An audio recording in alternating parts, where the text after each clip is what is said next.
सर्वांना हरिओम. शुकासारिखे पूर्ण वैराग्य जाचे, वसिष्ठापरी ज्ञान योगेश्वराचे. कवी वाल्मिका सारिखा मान्य ऐसा, नमस्कार माझा सद्गुरु रामदासा. श्री दासबोध दशक 5 मध्ये आपण आज 9वा समास साधक निरूपण याचा थोडक्यात अभ्यास करणार आहोत. मनुष्य जीवनामध्ये सतत अवस्था बदलत असते. ज्यावेळेला जीव दिसतही नाही, गर्भावस्थेमध्ये असतो, ती अवस्था त्यातून बाहेर पडल्यानंतर बालपण सुरू होतं. बाल्यावस्था संपल्यानंतर काही वर्षाने, काही काळाने तारुण्यावस्था सुरू होते. ती संपते हळूहळू आणि वृद्धावस्था सुरू होते.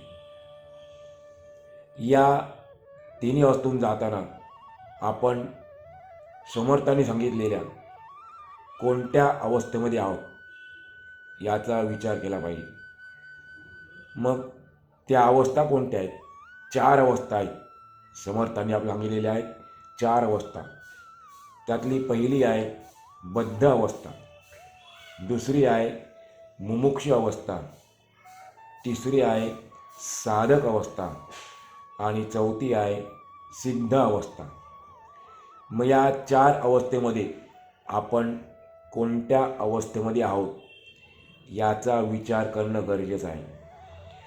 आणि त्यानंतर आपण त्या अवस्थेतून दुसऱ्या अवस्थेमध्ये कसे जाऊ याच्यासाठी प्रयत्न करणं आवश्यक आहे. जर आपण समर्थांनी सांगितल्याप्रमाणे बद्ध अवस्थेमध्ये असू तर आपण प्रयत्न करून मुमुक्षु अवस्थेत जायला शिकलं पाहिजे. मुमुक्षु अवस्थेमध्ये असू तर आपण हळूहळू साधक अवस्था कशी आपल्याला प्राप्त होईल याच्याआधी प्रयत्न केले पाहिजे. आणि जर आपण साधक अवस्थेमध्ये पोचलो असू तर आपण जी चौथी अवस्था आहे सिद्ध अवस्था ती प्राप्त करून घ्यायचा हर प्रकारे प्रयत्न केला पाहिजे. कारण सिद्ध अवस्था प्राप्त झाली की आपल्याला परमार्थाचा जो मार्ग आहे, वाटचाल आहे, ती आपण यशस्वीरित्या पूर्ण केली असं होईल. समर्थांनी आपल्याला बद्ध अवस्था म्हणजे काय, त्याची लक्षणं कोणती, बद्ध कसा ओळखावा हे सांगितलं.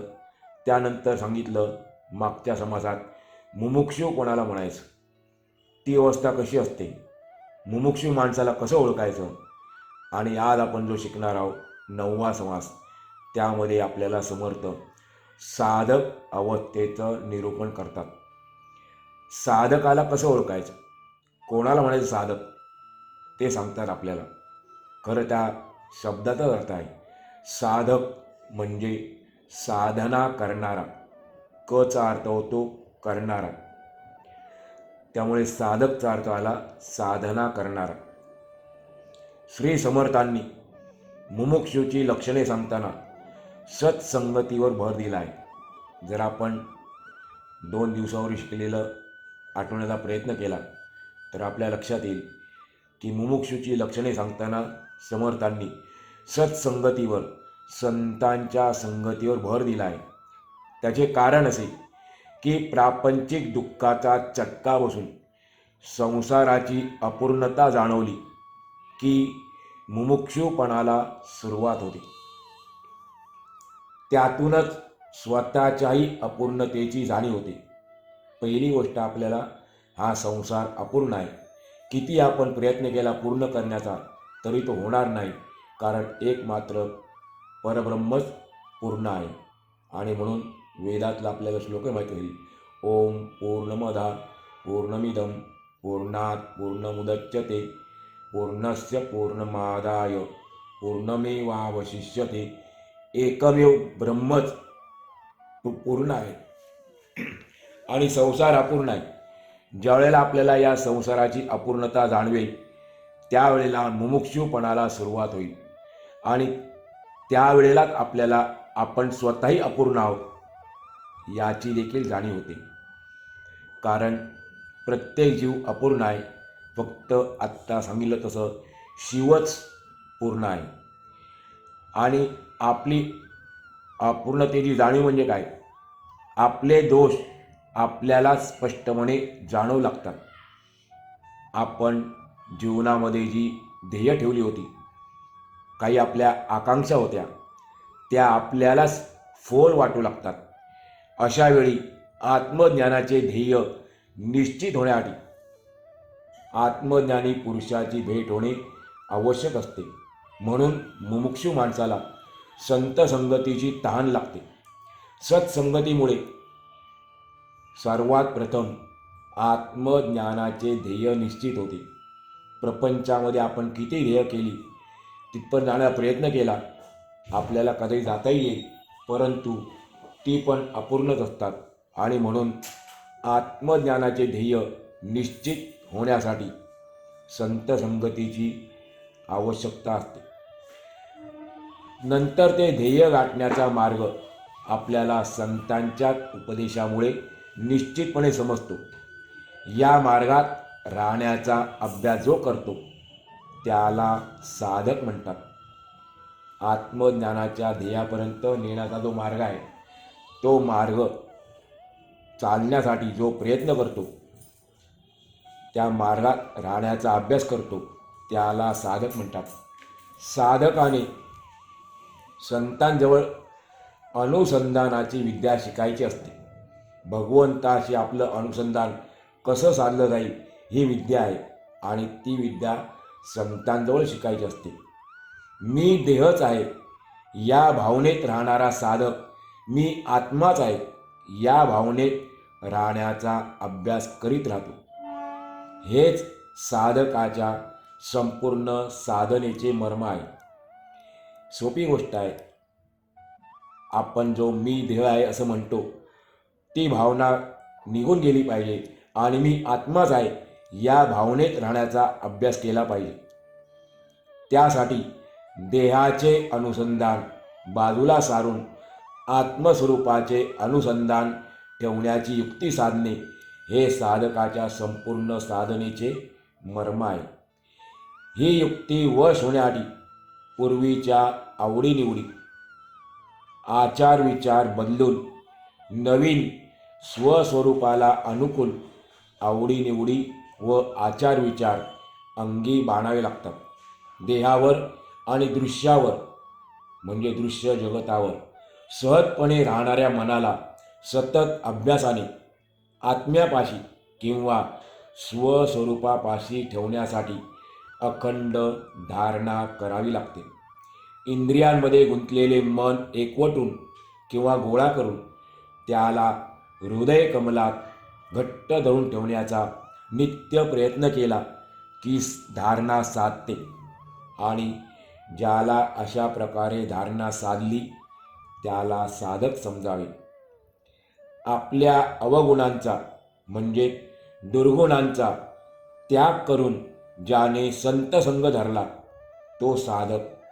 जो संतांना शरण गेला व ज्याला संतांनी आपला म्हणून स्वीकारले व त्याचे कल्याण करण्याचे आश्वासन दिले त्याला परमार्थ ग्रंथामध्ये साधक म्हटले आहे.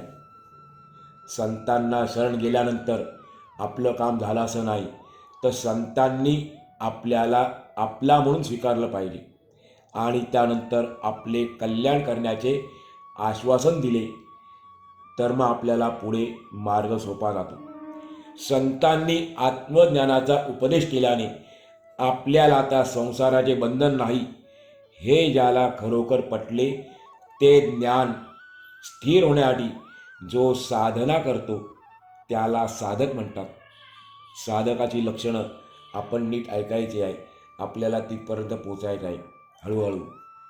ज्याला परमार्थ ऐकण्याची गोडी असते, वेदातील महावाक्य तत्वमसी म्हणजे तत्त्वम असी, त्याचा अर्थ ते ब्रह्म तूच आहेस. तत् म्हणजे ते, त्वम म्हणजे तू, असी म्हणजे आहेस. मग ते ब्रह्म तूच आहेस या अद्वैत अनुभवाच्या विवेचनाची ज्याला गोडी लागते, त्या महावाक्याचे मनन करून जो त्याचा गूढ आणि खरा अर्थ बरोबर समजतो, योग्यरित्या ज्याला कळतो, तो साधक असतो. संतांच्या समुदायात सारासार विचारांचे विवेचन होत असताना जो ते विचार तत्पर होऊन अगदी मनापासून ऐकतो आणि संशय नाहीसे करून जो दृढनिष्ठेने आत्मज्ञानाकडे वळतो, तो साधक असतो. विविध संशय नष्ट करण्याआधी जो संतांच्या संगतीत राहतो, शास्त्रप्रचिती, गुरुप्रचिती आणि आत्मप्रचिती या तिन्ही प्रचितींचे ऐक्य अनुभवतो, तो साधक आहे. प्रचितीचा अर्थ नुसता अनुभव नाही, प्रचितीचा अर्थ आहे स्वतःचा अनुभव. तर या तिन्ही प्रचितींचे ऐक्य जो अनुभवतो, तो साधक आहे. जो विवेकाने सारासार विचार करून मी देहच आहे ही मिथ्या भावना बाजूला सारतो. आपण जी देहाला चिकटलेली आहोत, मी देहच आहे समजतो, ही मिथ्या भावना आहे. पण साधक काय करतो, ती भावना बाजूला सारतो आणि मी आत्माच आहे ही सत्य भावना दृढपणे धरण्याचा अभ्यास करतो. निरंतर श्रवण मननही करतो, तो साधक असतो. दृश्य गोष्टींचे भान दुर्लक्षित करून जो आत्मज्ञान दृढ धरतो व मी आत्मस्वरूप आहे या विचाराने आपले समाधान टिकवून धरतो. द्वैताची उपाधी सोडून जो साधनाने अद्वैत वस्तू म्हणजे ते परब्रह्मस्वरूप आहे त्याची प्राप्ती करून घेतो आणि स्वस्वरूप अनुभवाने जो मी ब्रह्मच आहे अशा ऐक्याने समाधीत जातो, तो साधक असतो. जो स्वतः आत्मसाक्षात्कार करून घेऊन आत्मज्ञानाचे पुनरुज्जीवन करतो, त्याची आत्मज्ञानाची पुनर्स्थापना करून पुष्कळांना तिकडे वळवतो आणि आत्मानात्म विवेकाने जो या मिथ्या प्रपंचातून बाहेर पडतो, तो साधक समजावा. बऱ्याच वेळेला आपण हा शब्द ऐकतो मिथ्या, त्याचा अर्थ खोटे, आणि दुसरा एक अर्थ आहे महत्त्वाचा, तो म्हणजे भासमान, भ्रमात्मक. आपल्याला संसार खरा वाटतो पण तो खरा नाही, तो कसा आहे, मिथ्या आहे, भासमान आहे.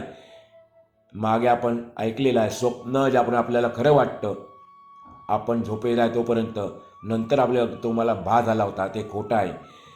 तसा जो या मिथ्या प्रपंचातून बाहेर पडतो, तो साधक समजावा. अध्यात्म निरूपणात श्रवण केलेला साधूंची उत्तम लक्षणे जो आपल्या अंगी बांधण्यासाठी सतत प्रयत्नशील असतो आणि अभ्यासाच्या जोरावर जो आपली वृत्ती आत्म्याशी तदाकार ठेवतो, त्याला साधक म्हणावे. दिवसेंदिवस जो दुर्गुणांचा त्याग करतो, त्याबरोबरच उत्तम गुणांचा, सद्गुणांचा अभ्यास करतो, जो आत्मस्वरूपाचे सखोल आणि एकाग्र होऊन चिंतन करतो, त्याला साधक समजावे. एक आत्मस्वरूपच सत्य आहे, बाकी सर्व दृश्य मिथ्या आहे असा पक्का निश्चय झाल्यामुळे दृश्य वस्तू प्रत्यक्षात समोर असूनही ते ज्याच्या अनुभवाला येत नाही, जो निरंतर स्वस्वरूपाशी एकरच झालेला असतो, तो साधक असतो. बऱ्याच वेळेला आपल्याला विचार करताना काही गोष्टी समोर असतात, दिसत असतात, पण आपलं तिकडे लक्ष नसतं. त्याप्रमाणे हा साधक असतो. त्याला आत्मस्वरूपाशी एकाकार झाल्याने बाकी सर्व दृश्य मिथ्या याचा अनुभव येतो आणि समोर दिसूनही त्याला त्याचा अनुभव येत नाही. दृश्य निश्चयाच्या जोरावर दृश्य विश्वाचे आकर्षण ज्याला उरत नाही, जो सदैव स्वस्वरूपात ऐक्य पावलेला असतो, प्रत्यक्ष दिसणारी जी मायामय सृष्टी तिच्याकडे जो लक्ष देत नाही आणि प्रत्यक्ष डोळ्यांना न दिसणारे जे स्वस्वरूप स्वतःचे स्वरूप ते जो मनुष्य अंतर्यामी एकाग्र होऊन पाहतो त्याला साधक समजावे. ज्याचे वर्णन करू गेल्यास वाचा म्हणजे आपली वाणी कुंठित होते. जे स्वरूप आपल्या चर्मचक्षूंना दिसूच शकत नाही, आपली दृष्टी त्या ठिकाणी लटकी पडते. त्याची नाना प्रयत्न करूनही त्यांना अनुभव येत नाही. असे जे आत्मस्वरूप जो स्वानुभवाने मनात साठवतो त्याला साधक म्हणतात. ज्या स्वस्वरूपाशी मन मावळते म्हणजे मनाचा अस्त होतो. मनाचं मन पण शिल्लक राहत नाही, म्हणजे मन मोकळेपणाने उरत नाही. जेथे तर्क चालू शकत नाही त्या स्वस्वरूपाचा जो अभ्यासाच्या बळावर साक्षात अनुभव घेतो तो साधक होय. स्वानुभवाच्या योगे स्वतःच्या अनुभवाच्या योगे ज्याने आत्मवस्तूची त्वरित प्राप्ती करून घेतलेली आहे, एवढेच नाही तर जो स्वतः आत्मस्वरूपच होऊन गेलेला आहे तो साधक समजावा. स्वस्वरूपाच्या अनुभवाची सर्व अंगे जो जाणतो, योग्यांच्या खुणा ज्याच्या अंगी बांधलेल्या असतात आणि देहासकट कोणत्याही दृश्याशी आपलेपणा न ठेवता, ममत्वाची भावना न ठेवता जो राहतो त्याला साधक समजावे. साधण्यास कठीण अशी वस्तू कोणती तर ती आत्मवस्तू खरोखर कठीण आहे साधण्याकरता, परंतु जो साधनाने साध्य करून घेतो, दृश्याची सर्व बंधने जो बाजूला सारतो आणि आपली बुद्धी स्वस्वरूपामध्ये निश्चलपणे ठेवतो त्याला साधक म्हणावे. जो देव कोण आणि भक्त कोण यांचे मूळ शोधून पाहतो आणि या दोन्हींचे मूळ जी परब्रह्म वस्तू त्या साध्याशी एकरूप झालेला असतो तो साधक असतो. विवेकाच्या सामर्थ्याने सारासार विचाराच्या बळावर ज्याचा मीपणा अंतर्धान पावतो, अहंकार, मीपणा म्हणजे अहंकार, अहंभाव आपला कधी जाईल. सारासार विचार केल्याने विवेकाच्या सामर्थ्याने ज्याचा मीपणा अंतर्भाव पावतो, ज्याचा अभिमान आपोआप मावळतो, शिल्लकच राहत नाही. लोकांना तो देहाने जरी दिसत असला, शरीराने दिसत असला तरी त्याचे खरे स्वरूप कोणाला दिसत नाही आणि म्हणून तो साधक असतो. जो देहाभिमान मागे टाकून स्वतः आपला खरा मी शोधून काढतो आणि या शोधामध्ये जागृती, स्वप्न, सुषुप्ती यांच्या पलीकडे जातोच. या तीन अवस्था आपल्याला माहीत आहेत.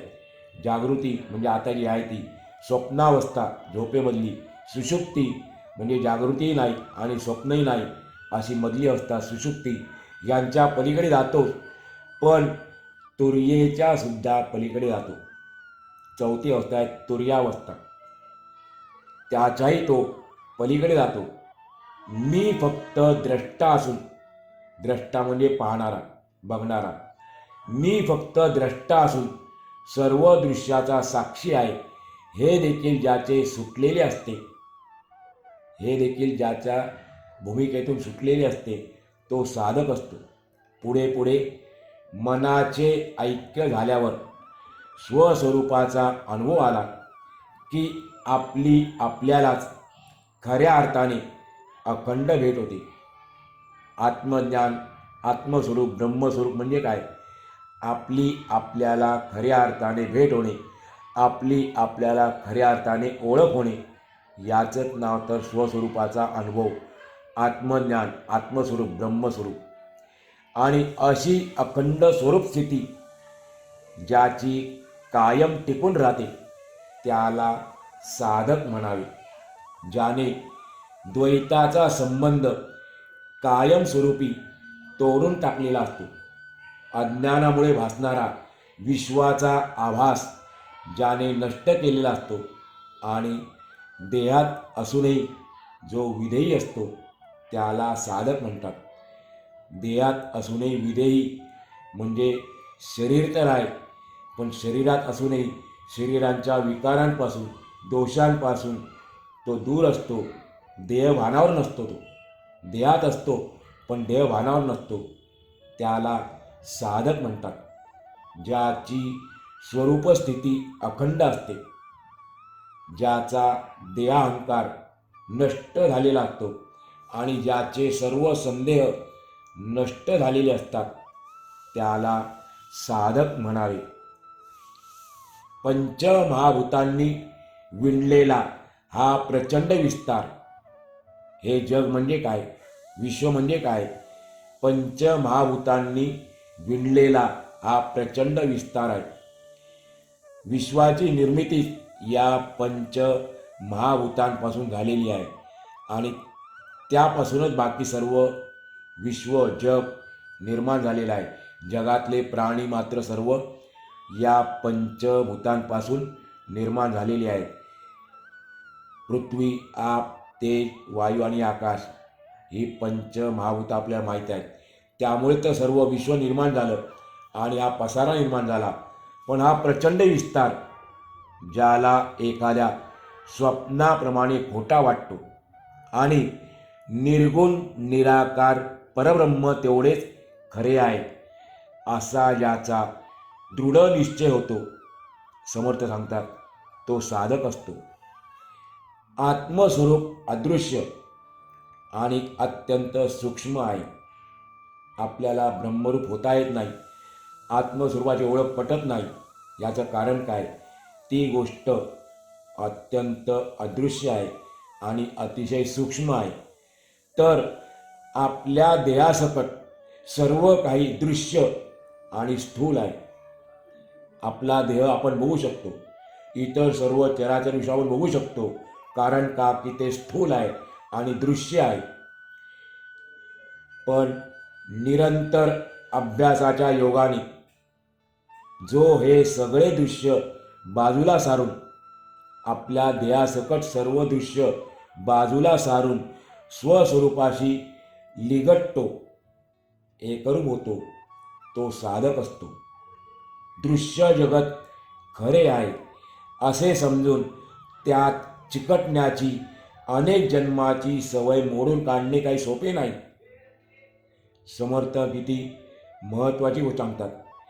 हे दृश्य जगत खरे आहे असे समजून त्यात चिकटण्याची आपल्याला जी अनेक जन्माची सवय लागलेली आहे, ती सवय मोडून काढणे काही सोपे नाही.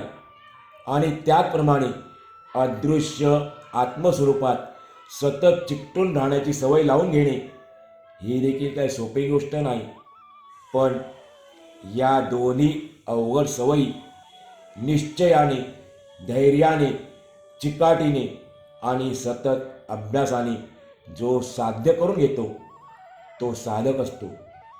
जो अंतर्यामी आत्मस्वरूपात लीन आहे, बाहेर जगामध्ये व्यवहारामध्ये निस्पृहपणे वागतो व जो संसार बंधनातून मुक्त असतो, तो साधक समजावा. तो आत बाहेर निर्दोषच असतो. मुक्त असतो म्हणजे काय? त्याचे सर्व दोष निघून गेलेले असतात. आत बाहेर तो निर्दोषच असतो. एखाद्या वीर पुरुषाने ज्याप्रमाणे आपले अनेक लहान मोठे शत्रू त्यांचा वध करून मोठा पराक्रम गाजवावा, त्याप्रमाणे साधकसुद्धा स्वस्वरूपाच्या स्थितीच्या आड येणारे आतमधील अनेक लहान मोठे शत्रू साफ करून टाकतो. महाराजांचा एक अभंग आहे तुकारामांचा. रात्रंदिन आम्हा युद्धाचा प्रसंग, अंतर्बाह्य जग आणि मन, आमचं सतत युद्ध चालू आहे. रात्रंदिवस आत बाहेर चालू आहे. अंतर्बाह्य मन आणि जग. अंतर म्हणजे मनामध्ये युद्ध चालू आहे आणि बाहेर जगामध्ये, अर्थात शब्दशः अर्थ यायचा नाही.